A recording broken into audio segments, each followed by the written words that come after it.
My dear student, how are you? Today we are going to discuss the story of village Palampur, part 5. And this is the last part of this lesson. इस lesson का last part होगा जिसमें से specially रूप से we will discuss about the land distribution of Palampur. ये देखेंगे इस टॉपिक में कि लैंड का डिस्ट्रीब्यूशन पालमपुर में कैसे हुआ था। Who will provide the labour, labour को कौन प्रोवाइड करते थे, किनको लेबर की आवश्यकता होती थी, और the capital needed in farming, और पूंजी की ज़रूरत किनको पड़ती थी पालमपुर में खेती करने वाले लोगों को। ये सभी चीज़ देखेंगे और लास्ट में कंक्लूजन देखेंगे। ठीक है, तो चलते हैं हम लोग अपने टॉपिक की ओर। फर्स्ट थिंग्स इज हियर, देखते हैं हम लोग यहाँ पर कह रहा है कि land distribution between the farmers of Palampur. कह रहा है कि जो ज़मीन का बंटवारा था किसानों के बीच, पालमपुर के किसानों के बीच, उसके बारे में जानकारी लेते हैं। तो देख रहे हैं, पहला चीज़ हम लोग देख रहे हैं कि जो हमारा लैंड था वो land is unevenly distributed. Unevenly distributed था वो। अनइवनली डिस्ट्रीब्यूटेड का मतलब कि land is not equal distributed, equally distributed नहीं था, यानी बराबर बराबर सभी लोगों को वहाँ पर ज़मीन नहीं दिया गया था, किसी को ज़्यादा था तो किसी को कम था। देखते हैं क्या है कंडीशन। तो कह रहा है कि 1/3 फैमिलीज आर लैंडलेस। देखिए यहाँ मिल गया 1/3 फैमिली, यानी 450 फैमिली जो उस गांव में रहती थी उसका 1/3 फैमिली के पास कोई ज़मीन नहीं था, लैंडलेस थे, एकदम पूरी तरह से भूमिहीन थे, भूमि नहीं थी उनके पास। तीसरा चीज़ देख रहे हैं कि 240 families has a small plot, और 240 जो फैमिली था उसके पास लैंड तो था लेकिन स्मॉल प्लॉट्स था, छोटा मतलब कम मात्रा में ज़मीन था। लेस देन 2 हेक्टेयर से भी कम उनके पास ज़मीन था। कितने फैमिली के पास? 240 फैमिलियों के पास। और क्या कह रहा है कि 60 families of medium and large who has cultivated more than 2 hectares of the land। 60 families के पास मीडियम मतलब मीडियम टाइप्स के लैंड थे, और हु कल्टिवेटेड लार्ज फार्मर भी थे जिनके पास क्या थे, 2 हेक्टेयर से ज़्यादा ज़मीन हुआ करता है वहाँ पर। उसके बाद 5 नंबर देख रहे हैं कि few of the large farmer have the land extending over the 10 hectares. कह रहा है कि जो फ्यू, कुछ मतलब किसान थे जो लार्ज फार्मर्स थे, उनके पास कितना ज़मीन था भाई, तो ओवर 10 हेक्टेयर्स और मोर, यानी 10 हेक्टेयर से भी ज़्यादा ज़मीन उनके पास था। किनके पास? लार्ज फार्मर के पास। मीडियम फैमिली, मीडियम फार्मर्स के पास कितने थे? 2 हेक्टेयर्स, मोर देन 2 हेक्टेयर्स। और जो 240 फैमिलीज थे उनके पास लेस देन 2 हेक्टेयर्स। यानी हम लोग देखें कि लैंड का जो डिस्ट्रीब्यूशन था वो अनइवनली डिस्ट्रीब्यूटेड था, यानी इक्वल डिस्ट्रीब्यूटेड पालमपुर में नहीं था। यहाँ क्लियर हो गया कि land distribution between the farmers of the Palampur, यानी इससे ये पता चला कि किसी के पास बराबर ज़मीन नहीं था, किसी के पास ज़्यादा था तो किसी के पास कम था। ठीक है, उसके बाद दूसरा टॉपिक है इसी में, देखिएगा NCERT book, who will provide the labour. Labour किसको प्रोवाइड किया करते थे, कौन लेबर के रूप में काम करते थे, उसके बारे में जानकारी लेते हैं, और किसको लेबर की आवश्यकता पड़ती थी। तो हम लोग देखें अभी कि विलेज पालमपुर में कितने टाइप्स के फार्मर थे, तो 3 तरह के फार्मर्स थे। कौन कौन थे? तो स्मॉल फार्मर भी थे, मीडियम फार्मर भी थे, और लार्ज फार्मर्स भी थे। अब कह रहा है कि किसको लेबर की आवश्यकता पड़ती थी, तो नेचुरली है कि जो स्मॉल फार्मर हैं उनको भी लेबर की आवश्यकता पड़ती होगी, मीडियम टाइप्स के जो फार्मर थे उनको भी लेबर की आवश्यकता पड़ती होगी, लार्ज फार्मर्स थे उनको भी आवश्यकता पड़ती होगी। तो यहाँ देखते हैं क्या है डेटा। तो कह रहा है कि they are requirements of the labour for farming, यानी फार्मिंग करने के लिए सबको लेबर की आवश्यकता पड़ती थी। यहाँ पर देखते हैं स्मॉल फार्मर को लेबर की आवश्यकता पड़ती थी कि नहीं। तो कह रहा है कि स्मॉल फार्मर जो थे इनको भी लेबर की आवश्यकता पड़ती थी, लेकिन ये होता क्या था कि they along with their family cultivated their own land as a labour.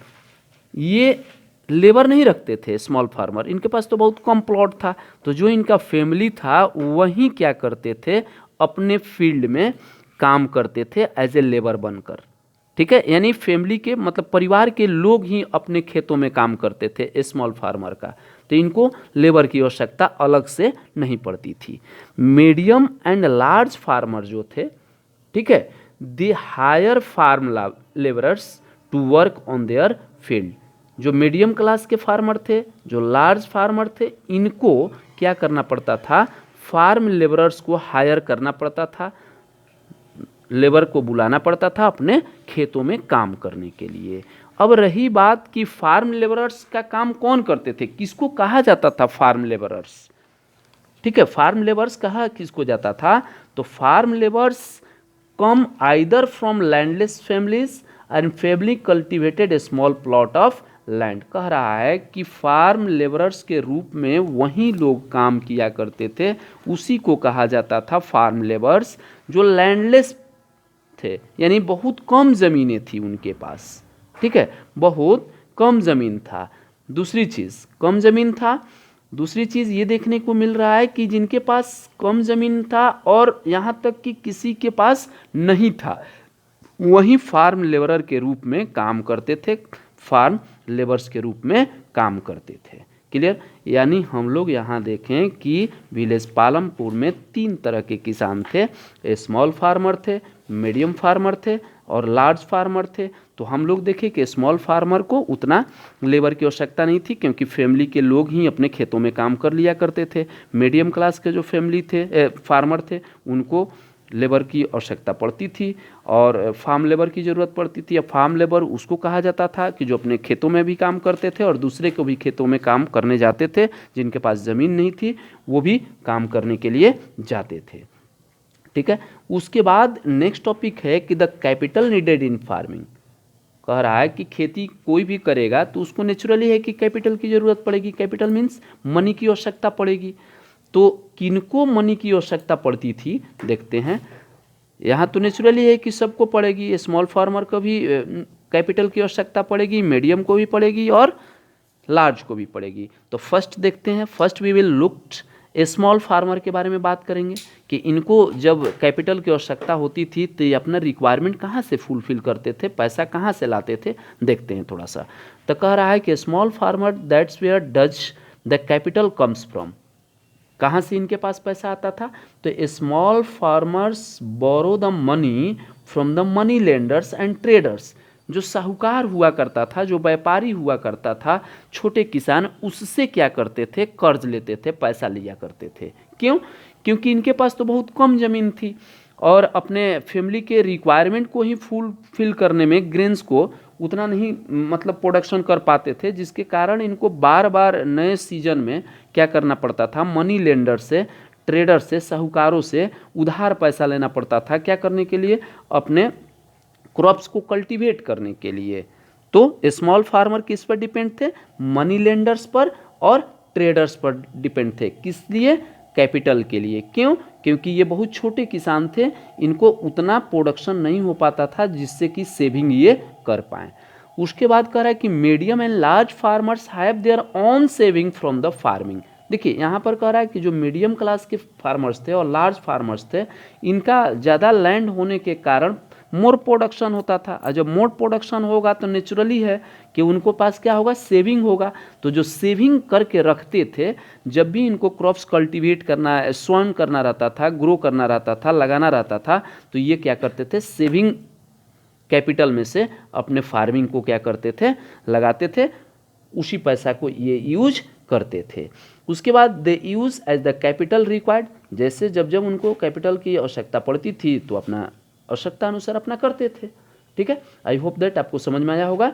उसके बाद अगर कंक्लूजन की बात करें तो हम लोग इसमें यही देखे थे कि विलेज पालमपुर जो था हाइपोथेटिकल विलेज था, शुरू में देखे थे, और यहाँ पर इमेजनरी विलेज की कल्पना की गई थी और इसका मेन पर्पस था कि how to learn the basic concept of the factor of production की बात हम लोग कर रहे थे कि फैक्टर ऑफ प्रोडक्शन को इस स्टोरी के माध्यम से हम लोग समझे थे, समझने की कोशिश किए थे। उसके बाद देखे थे कि कंपोजिशन ऑफ विलेज पालमपुर का कंपोजिशन क्या देखे थे कि उसमें कितने सारे फैमिलीज़ हैं, कौन से फैमिली के पास हाउस है, किसके पास नहीं है, कच्चा मकान किसके पास है, पक्का मकान किसके पास है। फैसिलिटीज़ की बात किए थे कि विलेज पालमपुर में कौन कौन से फैसिलिटीज़ है, कौन कौन नहीं है, ये सब बात किए थे। उसके बाद में एक कंक्लूज़न के रूप में बात करेंगे कि यहाँ पर एक चीज़ हम देख रहे हैं कि केवल not only people are engaged in a farming activities, केवल फार्मिंग एक्टिविटीज़ में ही केवल लोग विलेज पालमपुर के लोग इंगेज नहीं थे, नॉन फार्मिंग एक्टिविटीज़ में थे, जो कि मैं लिखा नहीं हूँ इसमें। नॉन फार्मिंग में भी लोग क्या थे, इंगेज थे। नॉन फार्मिंग का मतलब ये होता है कि खेती से अलग, यानी खेती से अलग मतलब शॉपकीपर का भी काम करते थे, ट्रेडर्स के रूप में भी काम करते थे, पोल्ट्री फार्म भी खोले हुए थे, ट्रांसपोर्टेशन का भी काम करते थे। ठीक है, तो उस तरह से हम बोल सकते हैं कि the village of Palampur people are engage into farming, यानी नॉन फार्मिंग एक्टिविटीज़ में भी शामिल थे और फार्मिंग एक्टिविटीज़ में भी शामिल थे। दोनों टाइप के एक्टिविटीज़ में ये शामिल थे और अपना जीवन यापन कर रहे थे। ठीक है, आई होप दैट आपको ये क्लियर हुआ। Thank you very much, thank you for watching me and listening me. I request to all, please bell icon on करें, सब्सक्राइब करें, शेयर करें, अधिक से अधिक लोगों को बताएं, मेरे बारे में जानकारी दें। Thank you, bye bye.